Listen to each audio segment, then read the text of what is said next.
అందరికీ నమస్తే. మీ భూపతి ఆశట. అయితే గత ప్రభుత్వంలో తెలంగాణ రాష్ట్రం వచ్చిన తర్వాత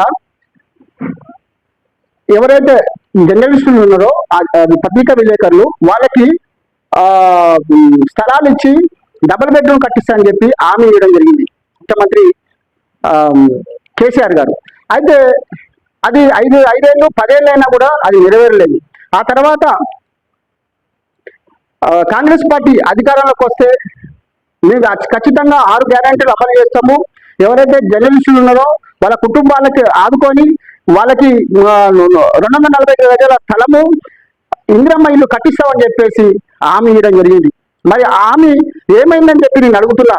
ఎందుకంటే జర్నలిస్టులని మీ అధికారం కోసం రావడానికి కోసం వాళ్ళు వాడుకుంటున్నారు తప్ప వాళ్ళ గౌరవపరంగా వాళ్ళని గౌరవించే ఆలోచన మీకు లేదు. కాబట్టి మీరు ఇంకా కూడా దీన్ని నాంచుతూ ఇక్కడ భద్రాద్రి కొత్తగూడెంలో వయసు కూడా అయిపోతున్నది. వాళ్ళు ఇంకెప్పుడు వాళ్ళ సొంతింటి కళలు నెరవేర్చుకుంటారు?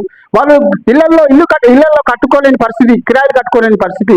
దయచేసి ఈ కాంగ్రెస్ గవర్నమెంట్కి నేను చెప్తున్నా, ఎవరైతే ఈ జర్నలిస్టులు ఉన్నారో వాళ్ళ కుటుంబాలను ఆదుకోవాలని చెప్పేసి నేను డిమాండ్ చేస్తున్నా.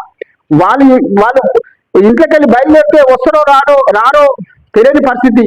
ఎందుకంటే నిత్యం ప్రమాదంలో ఉంటారు. వాళ్ళు ఎక్కడ చూసినా దోపిడీలు, అన్యాయాలు, అక్రమాలు జరుగుతుంటే వాళ్ళ గొంతుక ఎవరైతే బాధితుల పక్షాన వాళ్ళ గొంతుకై వాళ్ళు జర్నలిస్టులు వాళ్ళకు పనిచేస్తూ ఉంటారు. కాబట్టి తక్షణమే మా అన్నలు సీనియర్ జర్నలిస్టులు అనేక మంది ఉన్నారు, వాళ్ళందరూ కూడా పక్కా ఇల్లులు ఇవ్వాలని చెప్పేసి, ఇందిరమ్మ ఇల్లులు ఇవ్వాలని చెప్పేసి నేను డిమాండ్ చేయడం జరుగుతుంది. వాళ్ళు ఏమి గొంతమ్మ కోరికలు కోరట్లేదు.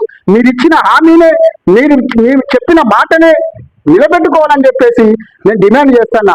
ఎవరైతే ఇక్కడ జర్నలిస్టులు సీనియర్లు ఉన్నారు, అనేక మంది సమస్యల మీద పోరాటాలు చేసుకుంటా ప్రజల్లో ఎంతో చైతన్యం తెచ్చిన వాళ్ళు, ప్రజల గొంతుకై ప్రశ్నించే వాళ్ళకి తక్షణమే వీళ్ళని ఆదుకొని వాళ్ళకి ఇందిరమ్మ ఇల్లు ఇవ్వాలని చెప్పేసి నేను జర్నలిస్టులు ఎవరైతే నా సీనియర్లు వాళ్ళందరూ ఉన్నారో వాళ్ళందరికీ కూడా మరి రావాలని చెప్పి కోరుకుంటూ ఈ ప్రభుత్వాన్ని డిమాండ్ చేయడం జరుగుతుంది. ఈ భూపతి ఆశన్న.